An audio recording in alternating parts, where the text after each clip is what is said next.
Hey, congratulations, Derek. Thank To your right. What's up? How are you, brother? I'm good. Obviously, you had to put up with all the hype, hearing about all the hype of him.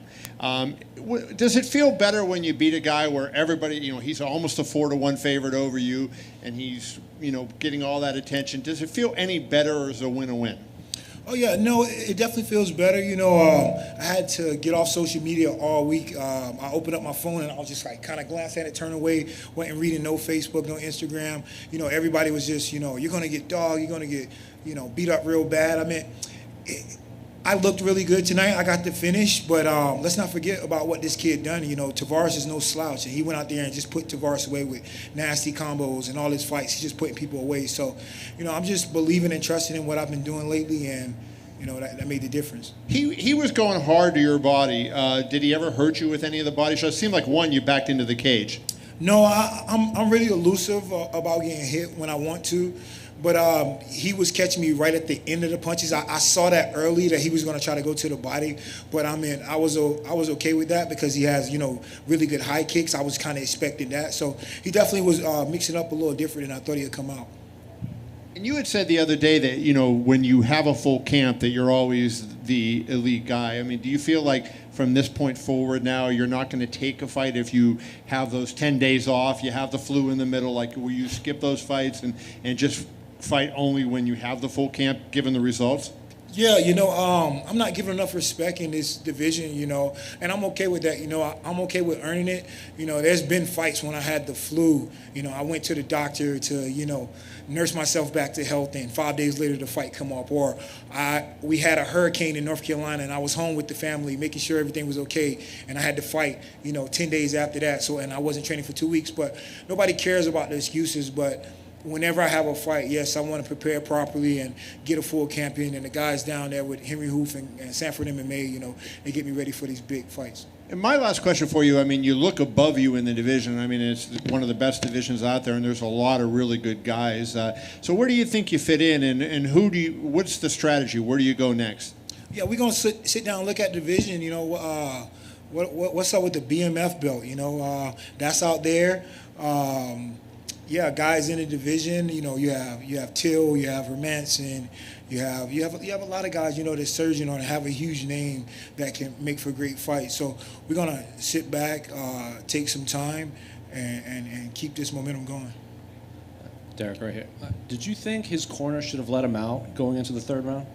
Yeah, it's funny, man. I'm hearing like the media lately just saying, "Oh, they should have stopped the fight," but there would be no such thing as a comeback if they just stop every fight. If guys want to go back, he looked a little defeated in the corner for sure. He hasn't been pushed or tested, but take nothing away from the kid. He looked great in his other fights. You just had a guy who had a lot of fights, and it's like I had enough of coming out, putting up bad fights and just stinkers. So I was really locked in for this fight and make sure that I'm out there executing. Do you think these matchups can obviously work out for a prospect shooting up the rankings, but if they match them up with guys like you and you do what you did today, do you think that could be detrimental to their growth moving forward after getting their first loss so violently on such a big stage? See, I don't think MMA should be building. Like you look at NFL, NBA, if you're good, you play. Like there's no such thing as like MMA needs to stop building fighters up. Like if you're good enough to fight. You fight whoever is close in the rankings, and you go out there and earn it. There should be no favoritism or, oh, look at him, he's young. Like, yeah, if you're earning your spot, yeah, fight somebody tough. Keep working your way up. He went out there and knocked Tavares out, and Tavares is no joke. So yeah, he earned this fight. And everybody had me getting smoked until I go out here and get a victory. So.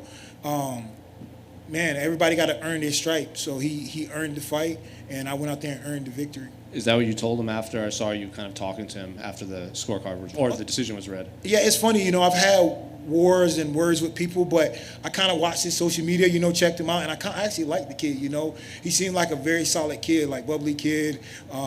He's supporting the Black Lives Matter movement. He seemed like just a overall solid kid, So no trash talk. I know I had to cancel one fight due to a little injury. He didn't say anything negative. He just, focus on himself. So yeah, people like just good people. You want to see them do well, and we clashed today, but I look forward to seeing him do well in the future. And one final one. There's two key middleweight fights coming up. You got the title fight between Izzy and Costa, and then Whitaker and Cannonier was just booked. How do you see those fights playing out?